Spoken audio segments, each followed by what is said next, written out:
All India minority অ্যাসোসিয়েশনের পক্ষ থেকে পাঁশকুড়া এলাকা যা জলমগ্ন হয়ে গেছে, নদীর পাড় ভেঙে বিস্তীর্ণ এলাকা জলে থই থই করছে।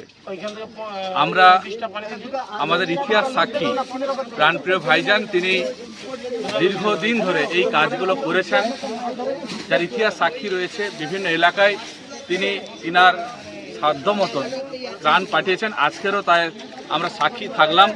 আজকে আমাদের গাড়ি বোঝাই করা ত্রাণ রয়েছে, পাঁশকুড়ার বিভিন্ন এলাকায় এই ত্রাণ পৌঁছাচ্ছে। আইমার ডিজাস্টার টিম ম্যানেজমেন্ট মাজেদা আছেন এবং আইমার সৈনিকরা আছেন, নেতৃত্ব কর্মীরা আছেন, তারা সবাই কাঁধে কাঁধ মিলিয়ে আজকের আমরা মাঠে নেমেছি এলাকায় বিভিন্ন জায়গায় ত্রাণ পৌঁছানোর জন্য। এবং এই ত্রাণ কর্মসূচি আমাদের চলবে, বিভিন্ন জায়গায় ক্যাম্প করা হবে, সেখানে তাদের খাওয়ার ব্যবস্থা, মেডিকেলের ব্যবস্থা, এই সমস্ত বিষয়গুলো আমরা দেখছেন। আমাদের পণ্ডাবাবু, বিষ্ণুপদ পণ্ডাবাবু, তিনি চেয়ারম্যান সাহেব আছেন এবং সৌমিত্র জিটি আছেন। আজকে ওনাদের নেতৃত্ব নিয়ে, মাজেদার নেতৃত্ব নিয়ে, এবং আমরা আমিনুল শাহ সহ আজিজুল মল্লিক থেকে শুরু করে, রকি থেকে শুরু করে যারা আছে, গোলাম রসুল থেকে শুরু করে, প্রত্যেকেই তারা নিজস্ব দায়িত্ব, বাড়তি দায়িত্ব নিয়ে আজকের এই কর্মসূচি করছেন।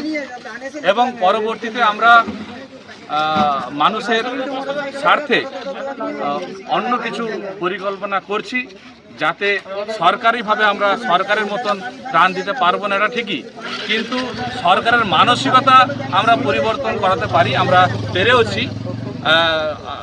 পিছনের দিনগুলোতে দেখবেন সরকার এতভাবে সহযোগিতা নামতো না। আইমা আজ দীর্ঘ 14 বছর এই ডিজাস্টার টিম ম্যানেজমেন্ট মোকাবিলা করায় সরকার অনেকটা সহযোগিতা করছে, অনেকটা টনক নড়েছে, যার ফলে এটা একটা ইতিবাচক দিক। যাই হোক, এলাকাবাসীর জন্য আপনারা সবাই সহযোগিতা করবেন। আইমার ব্যানার থেকে তাদের সহযোগিতা যাবে এবং পাশে প্রাণপ্রিয় ভাইজান তিনি থাকছেন।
অন্যরকম হবে, আগে যাও, ওদিকে যাও।